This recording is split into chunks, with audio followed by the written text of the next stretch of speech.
દાહોદ જિલ્લાના Limbdi police station ખાતેથી એક બાઇક ચોરીની ઘટના બનેલી હતી. એ બાઇક ચોરીની ઘટનાના આધારે સીસીટીવી ફૂટેજ અને નેત્રમ જે છે એના ENPR ટેકનોલોજીથી લીંબડી પોલીસે ટ્રેક કરી રહી હતી.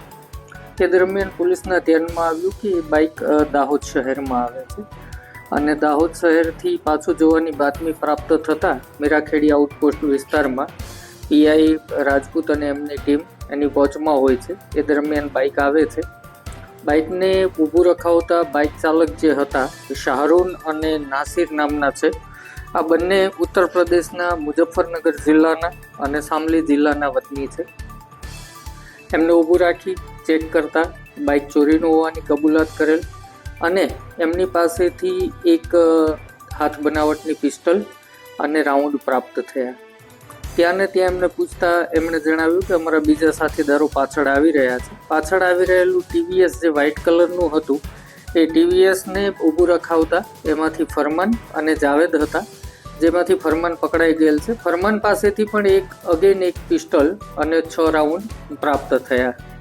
ત્યારબાદ આરોપીની સઘન પૂછપરછ કરતા તેઓએ કબૂલાત કરેલ કે મધ્યપ્રદેશના જાબુઆ જિલ્લા ખાતે તે લોકોએ ઘરફોડ ચોરી કરેલી. આ TVS બાઇક જે છે એ મધ્યપ્રદેશમાંથી ચોરેલું. આ ઉપરાંત દાહોદ જિલ્લાના લીમખેડા ખાતે પણ ઘરફોડ ચોરી કરેલી. અને આ લોકો ખૂબ રીઢા ગુનેગારો છે. જે જાવેદ નામનો આરોપી જે છે મુઝફ્ફરનગરનો, આ લોકો અને શાહરૂન જે પકડાયા છે, આ લોકો ચંદીગઢ, હરિયાણા, ઉત્તર પ્રદેશ આ તમામ વિસ્તારમાં ગુનાઓને અંજામ આપી ચૂક્યા છે. અહીંયા દાહોદ જિલ્લામાં એમનો આવવાનો હેતુ એવો હતો કે દાહોદમાં એક દુકાન આઈડેન્ટિફાઈ કરી હતી જેને લૂંટ કરવાના હતા અને ગોધરા ખાતે એક મકાન આઈડેન્ટિફાઈ કરી અને એને લૂંટ કરવાના હતા. લૂંટ કરવા માટે જે વાહનો વાપરવાના હોય એ તમામ વાહનો ચોરી કરી અને વાપરવાના હતા.